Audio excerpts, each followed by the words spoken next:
오늘의 말씀은 민수기 9장 15절부터 23절까지 말씀입니다. 성막을 세운 날에 구름이 성막 곧 증거의 성막을 덮었고 저녁이 되면 성막 위에 불 모양 같은 것이 나타나서 아침까지 이르렀으되 항상 그러하여 낮에는 구름이 그것을 덮었고 밤이면 불 모양이 있었는데 구름이 성막에서 떠오르는 때에는 이스라엘 자손이 곧 행진하였고 구름이 머무는 곳에 이스라엘 자손이 진을 쳤으니 이스라엘 자손이 여호와의 명령을 따라 행진하였고 여호와의 명령을 따라 진을 쳤으며 구름이 성막 위에 머무는 동안에는 그들이 진영에 머물렀고 구름이 성막 위에 머무는 날이 오랠 때에는 이스라엘 자손이 여호와의 명령을 지켜 행진하지 아니하였으며 혹시 구름이 성막 위에 머무는 날이 적을 때에도 그들이 다만 여호와의 명령을 따라 진영에 머물고 여호와의 명령을 따라 행진하였으며 혹시 구름이 저녁부터 아침까지 있다가 아침에 그 구름이 떠오를 때에는 그들이 행진하였고 구름이 밤낮 있다가 떠오르면 곧 행진하였으며 이틀이든지 한 달이든지 1년이든지 구름이 성막 위에 머물러 있을 동안에는 이스라엘 자손이 진영에 머물고 행진하지 아니하다가 떠오르면 행진하였으니 곧 그들이 여호와의 명령을 따라 진을 치며 여호와의 명령을 따라 행진하고 또 모세를 통하여 이르신 여호와의 명령을 따라 여호와의 직임을 지켰더라. 네, 지금까지의 내용을 간단하게 요약해 본다면 이스라엘 백성들이 시내산에서 하나님과 언약 관계를 맺습니다. 그 언약 관계의 핵심은 이 십계명을 기록한 그 언약의 두 돌판, 그 두 돌판을 통해서 이스라엘 백성들이 하나님과 언약을 맺는 거죠. 하나님은 이스라엘 백성들의 하나님이 되시고 이스라엘 백성들은 하나님의 소유, 곧 하나님의 백성들이 된다 하는 것인데요. 놀라운 명령 하나를 하나님께서 모세에게 주십니다. 그것이 뭐냐면 성막을 만들라. 자, 그 이전에는 하나님께서 시내산에 강림하셔서 모세가 이스라엘 백성들을 대표로 시내산에 올라가서 거기에서 40일 주야를 머물면서 하나님을 만나고 하나님께서 주시는 말씀들을 받았죠. 그런데 하나님께서 모세에게 성막을 만들라 라고 명령하신 이유는 뭐겠습니까? 이스라엘 백성 중으로 하나님께서 들어오시겠다. 이스라엘의 진영 가운데에 하나님께서 임재하시겠다. 저 산 꼭대기에 혹은 저 멀리 이스라엘 백성들이 닿을 수 없는 그 어디엔가 계시는 것이 아니라 이스라엘 백성들 안으로 들어오셔서 그들을 친히 이끌어 가시며 그들과 함께 하시며 그들을 보호하시며 그들에게 주인이 되어 주시겠다. 그것도 동행하시는 주님이 되시겠다고 말씀하시는 것입니다. 그래서 이렇게 성막을 완성해서 거룩하게 성별해서 하나님께 봉헌을 했습니다. 그리고 그 성막에서 하나님을 섬길 제사장들 또 레위인들을 또 하나님께 또 성별하여 드렸죠. 그리고 나서 이제 우리가 지난주에 살펴본 것처럼 시내 광야에서 유월절을 지킵니다. 유월절을 지킨다는 것은 뭐였습니까? 하나님의 언약 백성으로서의 정체성을 다시 한번 확인한 거죠. 그리고 나서 이제 출애굽 2년 2월 1일에 인구조사를 시작하고 또 2월 20일에 이제 시내산을 떠나서 시내 광야를 떠나서 가나안 땅으로 이렇게 가는 여정을 시작합니다. 그때 오늘 본문에는 아주 신비로운 현상이 등장하죠. 구름 기둥과 불 기둥이 등장합니다. 자, 구름 기둥과 불 기둥은 뭘 의미할까요? 하나님의 임재하심을 나타내는 거죠. 우리가 잘 알다시피 하나님은 어떤 분이십니까? 사람의 눈으로 볼 수 없는 영이시죠. 그러니까 하나님께서 이스라엘 진영 가운데로 들어오셨다. 성막에 임재하셨다. 이렇게 아무리 주장해도 눈에 보이지 않으니까 사람들이 불안해하고 또 믿지도 못하는 사람들도 있었을 겁니다. 하나님께서 그들의 연약함을 아시고 증거를 보여주시는데 그것이 바로 구름 기둥이고 불 기둥입니다. 그래서 성막 위에 구름 기둥과 불 기둥이 임하면 사람들이 뭘 깨닫는 거예요? 아, 눈에 보이지 않으시는 하나님께서 지금 이 성막 가운데에 임재하시는구나 하는 것을 그들이 깨달아 알게 된다는 것입니다. 자, 그런데 우리가 보통 이제 구름 기둥, 불 기둥 그러니까 이 기둥이 두 개가 있는 걸로 생각할 수가 있는데 기둥은 두 개가 아니고 한 개입니다. 낮에, 즉 빛이 있을 때는 구름 기둥, 밤에 곧 빛이 없고 깜깜할 때는 불 기둥. 이렇게 이제 나타나는 거죠. 왜 그랬을까요? 낮에는 구름 기둥이 눈에 보이지만 밤에는 캄캄하니까 그 구름 기둥이 눈에 보이지 않잖아요. 그러면 또 사람들이 하나님의 임재하심이 우리에게서 떠났나? 그렇게 불안할 수 있겠죠. 그러니까 밤에는 여전히 하나님의 임재하심이 그들과 함께 있다는 사실을 보여주시기 위해서 그 구름 기둥 가운데에 불을 두셔서 그 불빛이 이제 선명하게 보이지 않겠습니까? 그러므로 말미암아 여전히 이 밤에도 이 어두운 때에도 하나님께서 우리와 함께 하시는구나 하는 것을 알려주신다는 것입니다. 사랑하는 성도 여러분, 하나님은 여전히 구름 기둥과 불 기둥으로 우리와 함께 하시기를 원하시고 지금도 함께 하시는 분이신 줄 믿습니다. 그래서 낮의 햇빛과 같이 그렇게 뜨겁고 때로는 너무나 우리를 힘들게 하는 그런 문제들이 있다 할지라도 하나님께서 구름 기둥이 되셔서 하나님께서 구름 기둥을 우리에게 보내셔서 우리를 그 태양빛으로부터 보호하시고 또 밤에는 그 구름 기둥 가운데 불을 보내셔서 우리가 추위에 그 어둠의 고통 가운데에 두려워하지 않도록 우리와 함께 하시는 줄 믿습니다. 이스라엘 백성들과 함께 하셨던 하나님께서 오늘날 예수 그리스도를 믿고 하나님의 자녀가 된 우리에게는 더욱더 크신 은혜와 보호하심과 인도하심과 복주심으로 함께 하시는 줄 믿습니다. 그래서 아마도 이제 낮에는 그 구름 기둥이 그늘을 들이우면 이스라엘 백성들이 거기에서 뜨거운 햇볕을 피할 수 있었겠죠.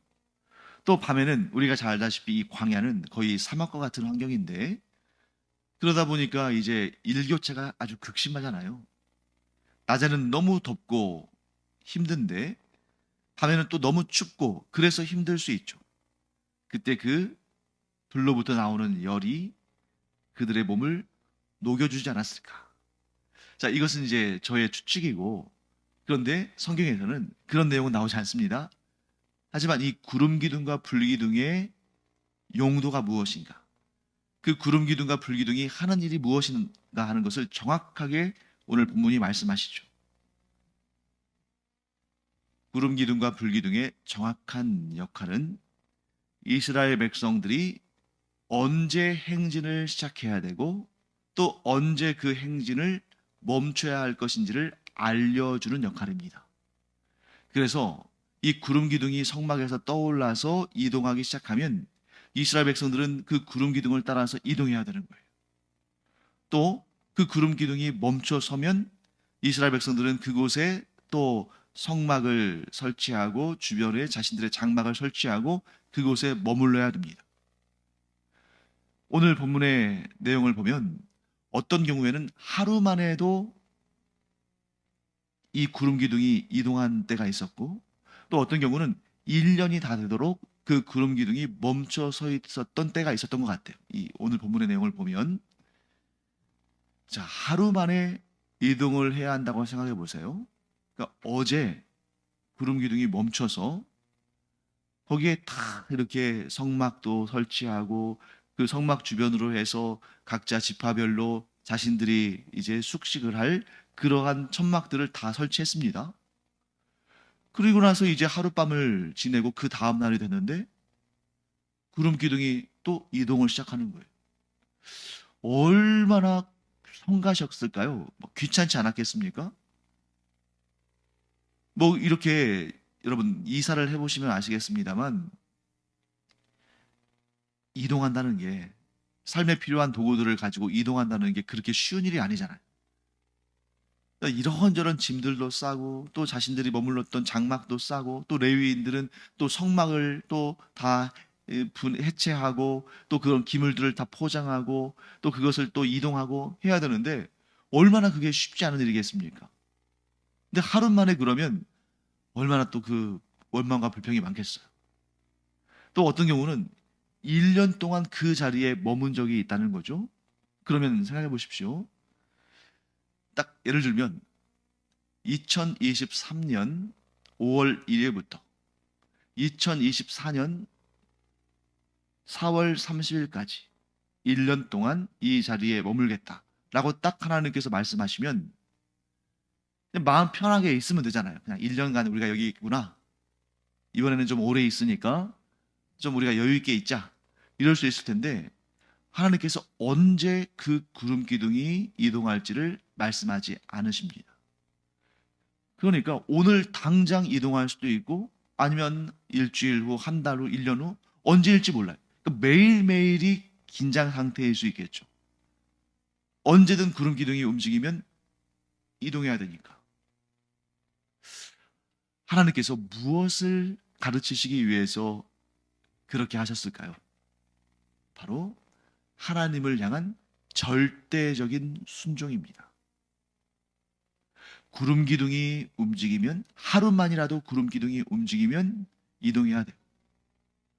1년이나 머물러 있었기 때문에 그냥 그 지역에 막 정착하고 싶기도 하고 또 익숙해지기도 하고 했을 텐데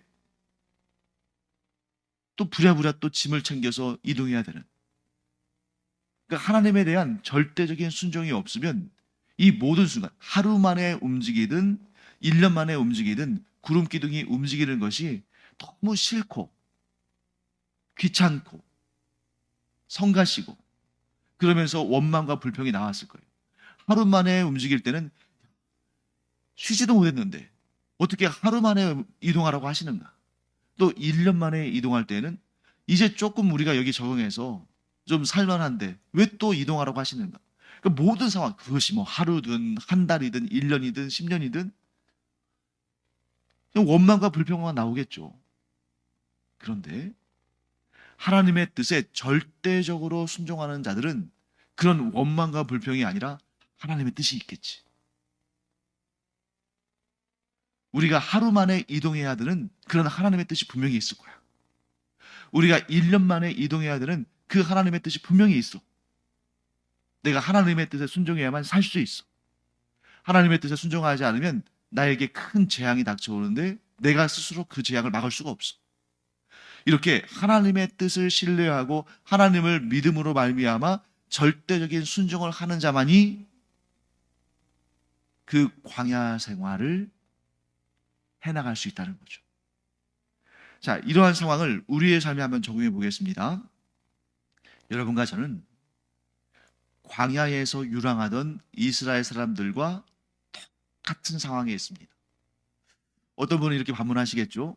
아니, 우리는 그들과 다르지 않습니까? 그들은 마치 그 유목민들처럼 계속 이동하는 생활을 했고, 우리는 이렇게 정착해서 살고 있는데, 어떻게 그들의 삶과 우리의 삶을 같다고 할 수 있습니까? 네, 같습니다.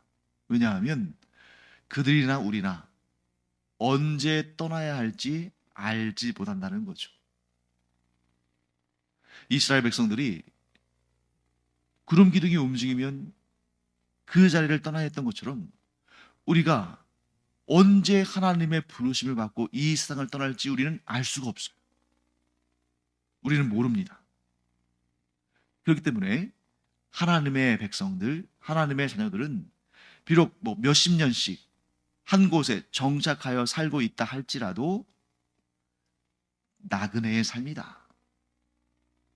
모든 사람은 사실 다 나그네의 삶이에요. 언제 이 세상을 떠나야 할지, 언제 우리의 육체의 죽음을 경험하게 될지 아무도 모릅니다. 그래서 우리의 영성은 순례자의 영성이 되어야 되는 거죠. 주님께서 가라 하시면 언제든지 떠나는 그런 순례자의 영성. 그런데 우리의 삶 가운데 이런 순례자의 영성이 없으면 매 순간 원망과 불평이 나올 수밖에 없어요. 아니, 이제 좀 자리 잡을 만하는데 왜 떠나라 하시나? 쉬지도 못했는데 왜 떠나라고 하시나?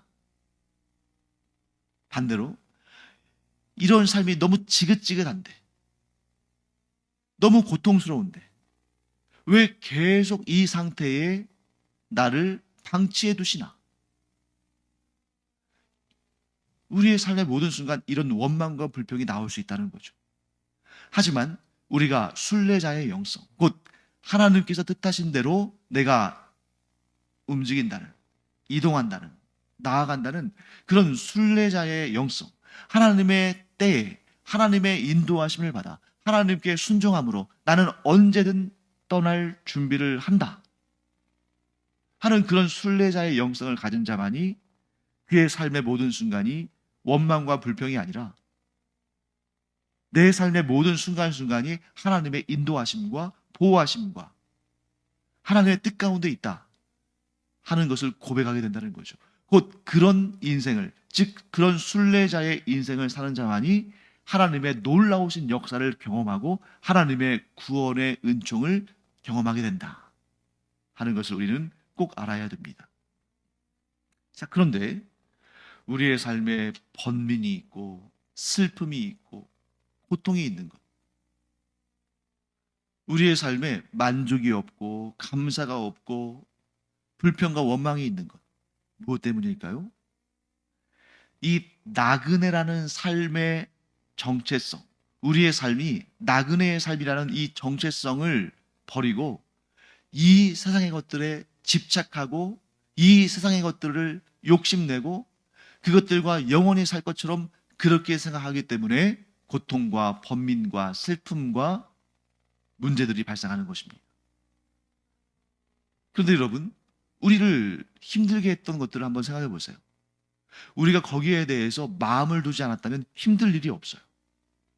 그런데 억지로 그것을 내 것으로 만들려 하거나, 즉 내 것이 아닌데, 하나님께서 나에게 주신 것이 아닌데 그것을 내가 집착해서 정말 꼭 내 것으로 만들려고 그렇게 하거나, 혹은 하나님께서 나에게 주신 그러한 상황인데 그것으로부터 자꾸 벗어나려고 하거나, 그런데 그게 안 되거나, 그러면 인생 왜 이렇게 마음먹은 대로 안 되나?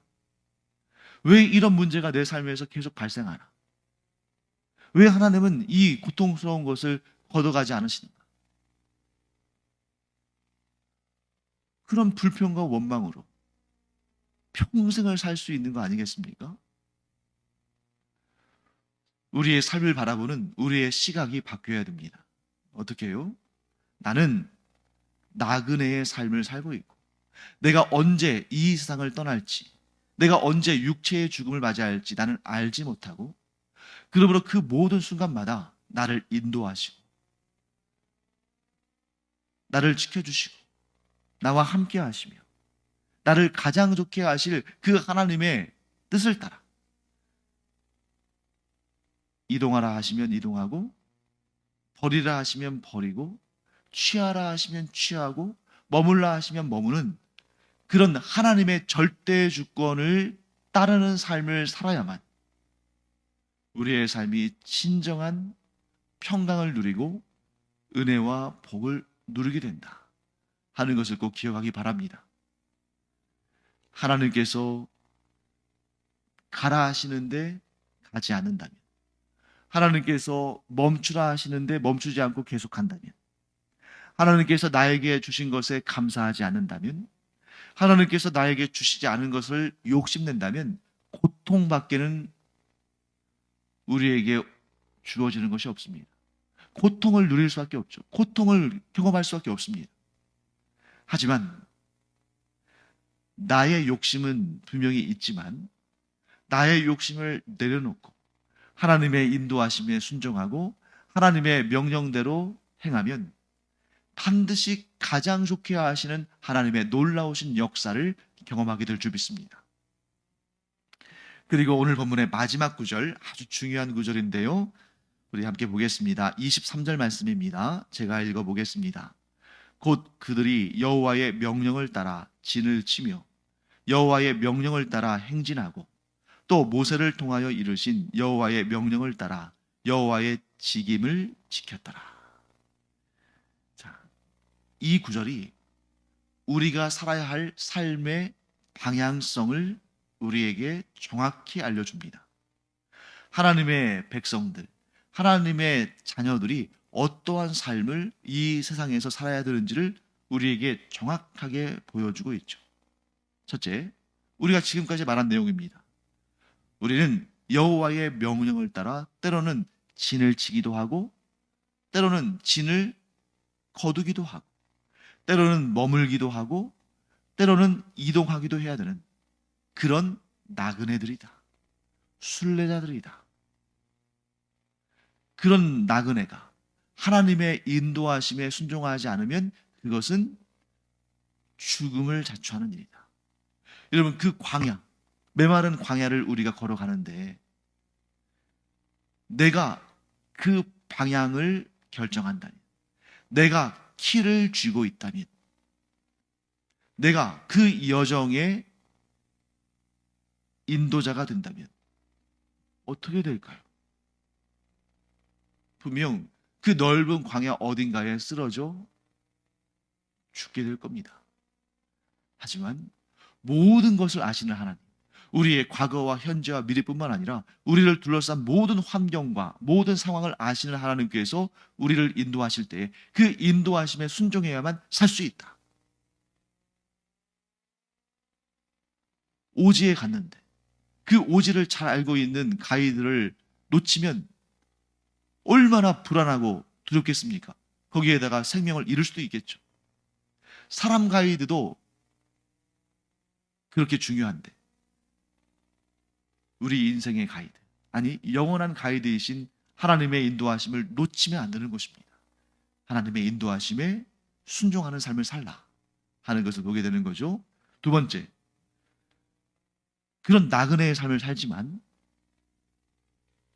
우리는 매 순간순간 하나님께서 우리에게 주신 직임, 하나님께서 우리에게 주신 소명, 하나님께서 우리에게 맡기신 그 일을 최선을 다해서 충성되이 행해야 된다. 나그네의 삶이라고 해서 나 그냥 잠시 있다가 가는 삶인데 대충 살다 가면 되겠지, 이게 아니라 우리의 삶은 나그네의 삶이지만 그러나 그때 하나님께서 그때그때마다 우리에게 주시는 역할이 있고 책임이 있고 사역이 있고 비전이 있는데 하나님께서 내게 맡기신 그 소명을 충성되이 감당하는 것, 그것이 우리를 향한 하나님의 뜻이다. 사랑하는 성도 여러분, 우리가 옛날부터 부르던 찬양 있잖아요. 내일 일은 난 몰라요. 하루하루 살아요. 내일 어떻게 될지 우리는 알지 못하지만 그렇기 때문에 더욱 하나님의 인도하심에 나를 맡기고, 그럼에도 불구하고 그냥 불안하게 정처 없이 살아가는 것이 아니라 오늘 하나님께서 나에게 보여주신 그 뜻을 따라 오늘 하나님께서 나에게 맡기신 그 일에 충성을 다하며 살아갈 때 그것이 가장 복된 인생이다. 하나님께서 나에게 오늘 주신 직임, 오늘 주신 책임, 오늘 주신 일이 있는데, 오늘 주신 그 사명이 있는데 그것은 귀하게 여기지 않고 그저 내 욕심을 따라 저것이 좋다, 다른 것이 좋다 하면서 거기에 마음을 뺏겨서 그저 그냥 그 뜬구름 잡듯이 그렇게 살아가는 것이 아니라 분명 하나님께서 오늘 나에게 주신 일이 있는데 그 일에 충성을 다하면 하나님께서 우리에게 더 좋은 길로, 더 좋은 것을 주시며 더 큰 은혜와 복으로 더 큰 사명을 우리에게 맡겨주시는 줄 믿습니다. 그래서 우리는 내일 일은 알지 못하지만 오늘 나는 하나님께서 내게 맡기신 일에 충성하며 살리라. 그런 지혜로운 우리가 되기를 간절히 축원합니다. 기도하겠습니다. 하나님 감사합니다. 구름 기둥이 이동할 때에 이스라엘 백성들이 그 구름 기둥을 따라 이동해야만 그들이 살 수 있었던 것처럼 저희들도 이 땅을 살아가면서 저희들의 인생의 주인이신 하나님의 인도하심을 따라 순종하며 나가게 하여 주시옵시며, 내일 일은 알지 못하지만 오늘 하나님께서 나에게 맡기신 그 일에 충성을 다함으로 내일의 복과 내일의 꿈을 하나님께로부터 얻는 저희들 되게 하여 주시옵소서. 감사드리며 예수님의 이름으로 축복하며 기도합니다. 아멘. 기도하는 시간입니다. 우리가 오늘 기도한 내용들이 내일 우리를 향한 하나님의 복들이 될 줄로 믿습니다. 기도하는 이 시간에 하나님의 뜻에 순종하고 하나님께서 맡기신 사명에 충성하며 하나님께서 이루실 아름답고 놀라운 미래들을 꿈꾸며 나아가는 우리가 되기를 바랍니다. 기도하겠습니다.